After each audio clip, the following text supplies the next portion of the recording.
And welcome. Oh no, God, my cam. No. There we go. And welcome back, everyone. We have returned with another edition of Sentimiento Latino number 119. My oh my. Welcome, everyone. We're back.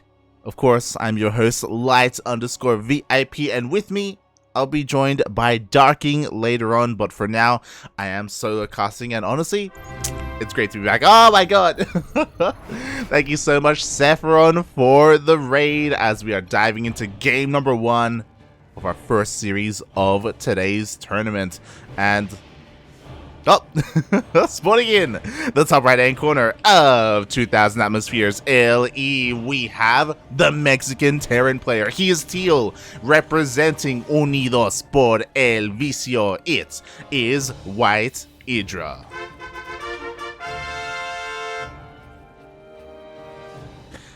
And spawning in the bottom left-hand corner of 2000 Atmospheres LE, we have his opponent, his teammates, also representing Unidos por el Vicio, but he is Peruvian, he is Protos, he is XionS. Oh. Yeah, welcome back. Oh god, it's good to be back. Yesterday was a pretty big day. You know, Age of Empires 4 did come out, and a lot of people have been all over that. I did play it myself, and I mean, I guess we can talk about it a little bit later, but yo, before we get to that, we have a 2-Rax. Is this gonna get scouted? Oh, no, it is not. XionS is in the dark, just barely, and this is what WhiteIdra does best. If you are unfamiliar with who the hell WhiteIdra is, he is a player, kind of an up-and-coming player. He has been slowly improving over the past like 2 years, and he can take it to the GMs, he can take it to the pros. He struggles to take series, but he can take games because he is the cheesiest Terran player in all of Latino America, mate.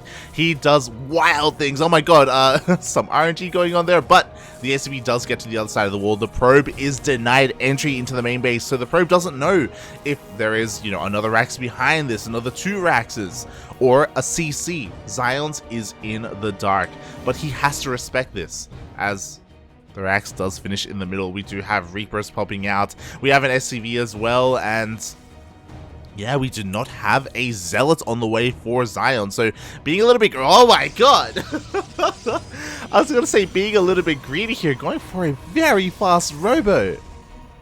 Oh my god. Okay, so with this, okay, we gotta calm down, people. So first, with this bunker and with these Reapers, there's gonna be no mining here. There's barely gonna be any mining whatsoever. Meanwhile, the probe gets taken out, but not before the shield battery gets thrown down. The shield battery will help so much when it comes to dealing with this bunker. Meanwhile, the Reapers, they dive into the main base, and they're getting kills on the workers. 2 of them already going down. Ooh, almost a third, but not quite. God, the target fire is there. The Stalker wants that Reaper so badly, but the Reaper does dive into the bunker just barely in time. And the SCVs are doing a really good job at zoning away this Stalker. The shield battery is getting pretty low, to be honest here. Oh god, a third SCV shows up. Jesus Christ. The 4th SCV, the shield battery dies. And now it's go time. Now he's trying to dive on top of the Stalkers, but oh, one of the Reapers does get focused down. Unfortunately, 0 Stalkers have died, and we have an Immortal being pumped out. Once the Immortal comes out, that will be the Bunker Buster unit here for XionS. XionS will be able to reclaim control of his natural, and these Reapers haven't dealt as much damage as they needed to. Especially because 3 SCVs died throughout all of this. We needed more probe kills, and unfortunately it's not happening. Like, sure, damage is being done to the Nexus, but oh god. Again, the Immortal has shown itself. We do have 3 more Reapers diving into the main base. Yo! Again, this is the damage that needs to be done! Let's go! A couple more probes go down. We need more. I mean, at least the Immortal is distracted by this. We have a lot of damage being dealt to the shield battery, to the pylon even. Oh god.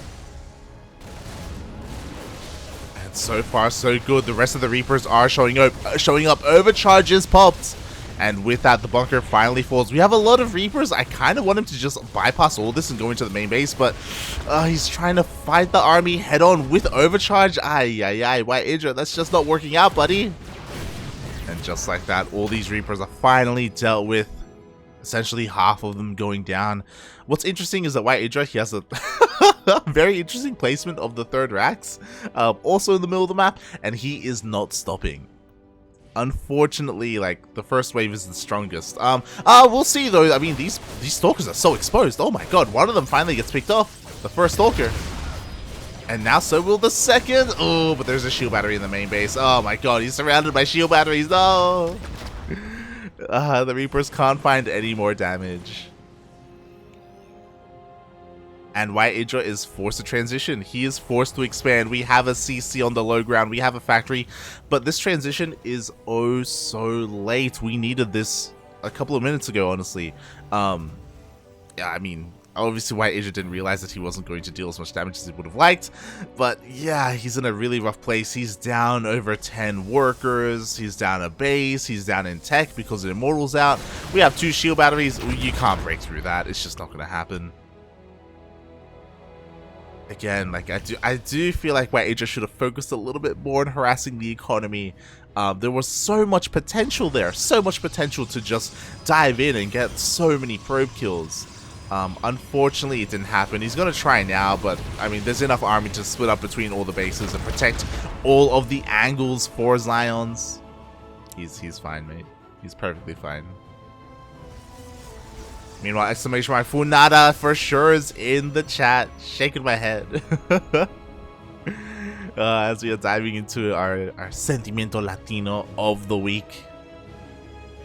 And we'll see what WhiteIdra has in store for us. So he obviously has his 3 Raxes. He gets all of them back home, which is nice. God, but what do you do from here? Obviously, he's trying to get stim. He's going to work on combat shields, probably +1. He has an NG bay. NG bay was for safety in case it was a DT follow-up, so we do have detection in the main. But yeah. I'm trying to think of like a comeback mechanic, right? Like WhiteIdra needs to somehow even the economy because he is down 20 workers. It's insane. Oh no, the miss rally. Every Marauder is so precious for WhiteIdra. You can't be throwing them away. Speaking of, we only have 3 Marines at home. We don't have any Marauders, actually. We do have one. Oh, it's actually rallied across the map. That was intentional, by the way. Oh, Reapers, maybe they can find a way into the main base. Maybe they can force a recall if they go in, but they don't go in. Instead, they harass the third. Meanwhile, in comes the main Protoss army. What is there at home to defend? There are no bunkers. There are boys. There are a handful of Marines. They have stim, I guess. But honestly, let's be real. XionS can just A-move. Again, he's still microing his heart out here, you know, because he doesn't want to throw. Oh, the Reapers do come back, and we have a decent surround here. A couple of Stalkers are going down. Yo, the Immortal could get picked up. There's just not enough, mate. There's even detection for the Widowmine. Oh, feels bad, man. Feels bad. I do appreciate that WhiteIdra did try here. You know, he was being very cheeky, and you have to be when you're up against XionS. For those of you who maybe don't know him, XionS is the best Protoss player in all of Peru. One of the best Protoss in all of Latin America. Some would argue that he's probably second best. It's hard to say. You know, between XionS, Parker Mike, and Shakti, the 3 of them, they are like the trifecta of Protoss here in this region. And yeah, XionS is potentially a favorite to win the entire tournament. He is the best Protoss player in the bracket today. We can dive into the bracket a little bit later on when we have a little bit more time. But yeah, like XionS, he is here to take it all. And WhiteIdra is in his way. Maybe the best way to put it here in game 1, especially with the scenario that we're in. We do have a bit of a cheeky drop here over on the other side of the map. Maybe he can get some damage done, but like, what about the main army? This is what I'm worried about. Like, what is there here? There's 1 tank! And he sieges up. God, he can pull a couple boys as well, but we see a blink on forward. The tank immediately goes down. And with that, to the hopes and dreams for WhiteIdra. He's still committed to the drop across the map. Well, we have Stalkers, we have a cannon, we don't have shield batteries for overcharge, but it doesn't even matter. GG gets called. And XionS takes game 1. Who did I intro first? Huh. GG.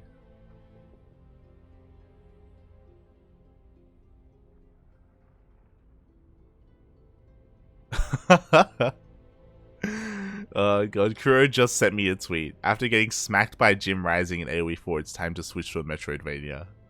Feels bad, man, day 9. I mean, he's up against a pro player. Like, well, I mean, what do you expect? What do you expect?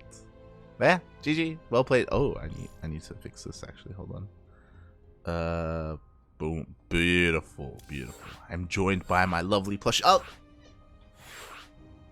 my link fell.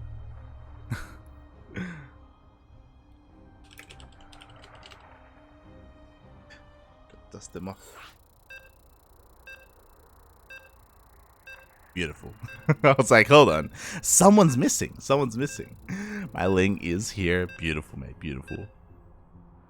And yeah, we're diving into game number 2. For those wondering, if you want to tune into some of the other games that are going on right now, there is a second caster, of course. Our Portuguese caster, Cosmos, is also covering the tournament. I believe he's following the Zerglord. So we will eventually meet up here in the next round. WhiteIdra is one of my favorite players. He's so fun to watch. He is. He's a very unique player, especially in this region. But here we go, spawning in the bottom right-hand corner of Berlingrad LE. We have the Mexican Terran player. He is pink, representing Unidos por el Vicio. It is WhiteIdra. And spawning in the top left-hand corner of Berlingrad LE, we have his opponent, the Peruvian Protoss player, also representing Unidos por el Vicio. It is XionS. Oh boy. Now, a very interesting map here. We do have an SCV scout, but is this really a scout? Because Berlingrad is the shortest map in the current map pool. Obviously, we're not including Beckett Industries in that. But yeah, we'll see what WhiteIdra has in store for us. He's a very unique player. He goes for a lot of proxies. He goes for a lot of very unorthodox builds.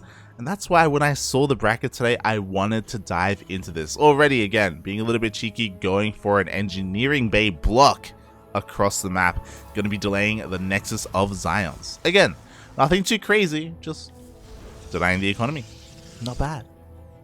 Meanwhile, XionS does get across the map. Ooh, we do have a full wall of... and once again, the probe doesn't get into the main base. So, just like game number 1, this is looking the exact same.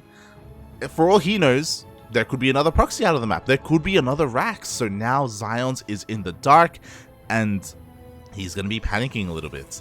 He is going for a Zealot first. A Zealot is to deal with this engineering base, so yeah, he's forced to be a little bit more inefficient. Meanwhile, we actually have a proxy factory across the map. Let's go! Okay.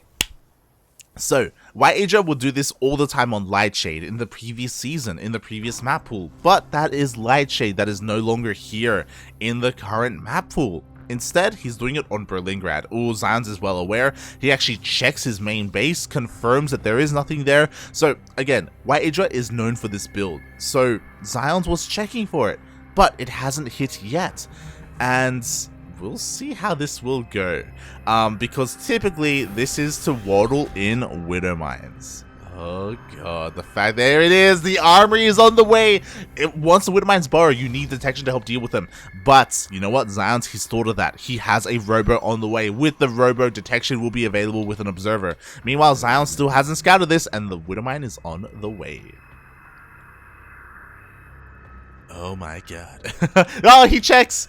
Again, he knows the factory has been spotted. We should be seeing an observer cranked out, chrono boosted out of this robo. Meanwhile, the first Widow Mine is going to burrow and up. Oh my god, the shot doesn't go off! Oh, no! Can he get it off? And he does, but only on one of the probes. Meanwhile, the armory is about to finish up. Oh god! And detection is required. Oh no, the second one! Borrow, puppy, borrow, borrow! Oh no, he's being too greedy! The second Widow Mine gets taken out, and this Observer will finish in time. We have detection. This proxy has been dealt with. And the problem with this proxy, I say the problem with this proxy, the problem with WhiteIdra is that he is a very iconic player, and everyone knows that he does this. Everyone knows that he loves this build, so because of that, people are aware of it, and they check for it, just like how XionS did. He even goes back with a follow-up pylon to confirm that the factory is coming back. So this is the problem when you're known for something, is that everyone will check for it, everyone will prepare for it. This is a great build to throw into a best of series every now and then, but when you do it every single series, then it does become samey, and it's difficult to pull off against good players, or players that are aware of your style, I should say.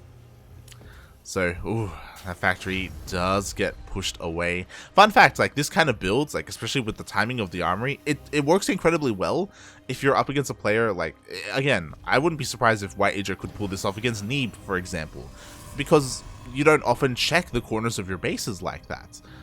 If you don't know who you're playing, and I doubt Neeb knows who this is. There's a reason why Poker, the NA Protoss player, I believe it was Poker, no, sorry, it was Probe Scout. For those wondering, a month ago, Probe Scout 2-0'd Zest in an ESL Open Cup. How? Well, Probe Scout cannon rushed. Everyone knows he cannon rushes. He cannon rushes all the time on the NA ladder. But Zest didn't know that. Zest doesn't know who the hell Probe Scout is, and Probe Scout won with a 2-0, you know, so yeah, like these cheeky, cheesy strats, they can work at the highest level of play. And we see WhiteIdra transitioning a little bit here. He's going for more one-base play. He threw down nothing but Raxes. He does not have a CC. He is all in. And he is using this Rax for a factory. I love it. Proxy factory. Proxy tank is going to be coming out here. Is it going to work, though? Because, yo, XionS is aware of the lack of Nexus, of the lack of natural base. He has 5 shield batteries. 6? No, okay. 4 shield batteries and 2 cannons, mate. My god. So much stack defense. Like, how do you break this? You can't.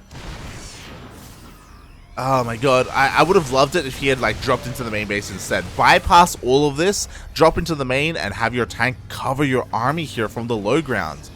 Trying to brute force your way in here, it's just not gonna work. Oh god, regardless, the tank is still getting a lot of value here, getting a couple of tank shots off, wasting a lot of energy on these shield batteries, but still, god, it's just... this is the wall of Protoss. XionS wants WhiteIdra to push here into the natural. He throws out 2 more shield batteries.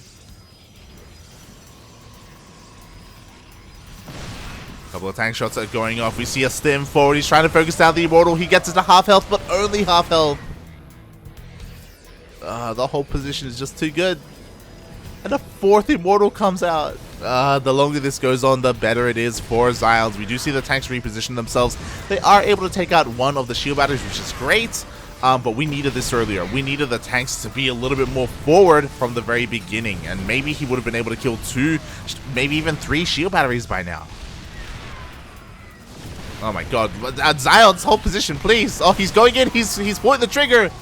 He converges on the tanks, the Zealots dive in, every single tank gets picked up. And now it's just pure bio. Nice target fire there on the Immortal, but there's just so much Protoss here. There's barely any bio left. I mean, all the Zealots get picked up, and now we see some nice target fire, but he is running out of steam. He's running out of Marines. And with that, XionS, he does successfully defend. Ugh. And now WhiteIdra, what is the plan here? He's still making more tanks. He can maybe go for a drop into the main base, which I feel like is also what he should have done earlier. He fought pretty well. You know, he shaved off a lot of army there, trading as efficiently as possible, but it was a numbers game, and the defenses were just far too strong here for XionS. We do have a drop into the main. Oh god, we have a warp in on top of the tank. Jesus Christ.